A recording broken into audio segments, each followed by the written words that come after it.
April 2019. In the article I wrote for the April 2019 issue of this newsletter, I told you I have repeatedly reminded you. God made 2 covenants with the sons of Israel at Mount Sinai. The first covenant required the perfect obedience of the corporate body and did not provide a means of atonement. If one individual sinned, every member of the corporate body became guilty. The second covenant provided a means of atonement for the individual.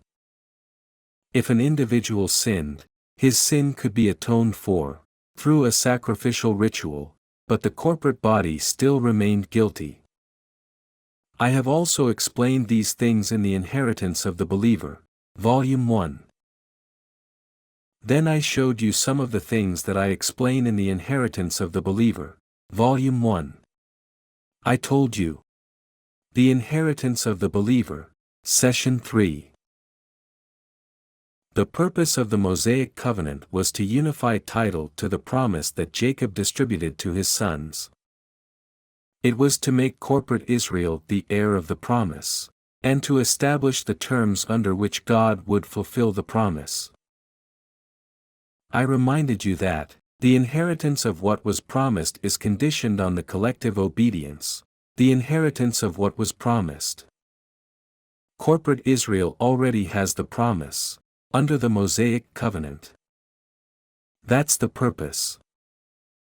Bring this promise back and unify it, and make corporate Israel the heir of the promise. So corporate Israel, under the terms of the Mosaic Covenant, became the heir of the promise. In the same way that Abraham was heir of the promise. In the sense that Isaac was heir of the promise. In the sense that Jacob was heir of the promise. Now you have a group of people that God looks at, parabolically, as one person. Israel is my firstborn son. Exodus chapter 4, verse 22b.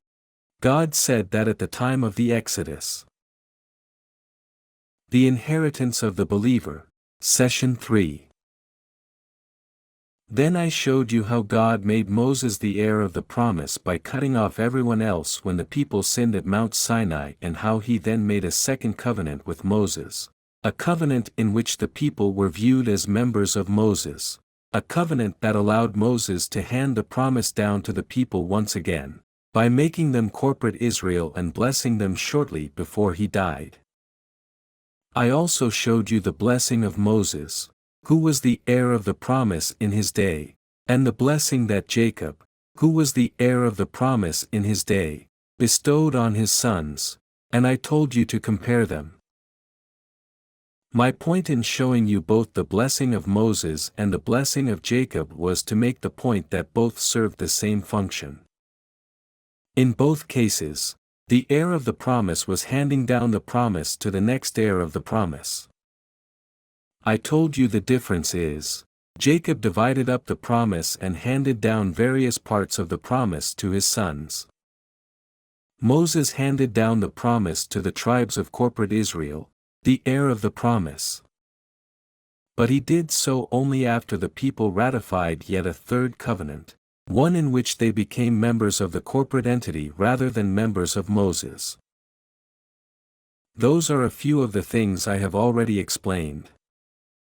Now I am going to tell you even more things you need to know if you intend to avoid the delusion of the Antichrist.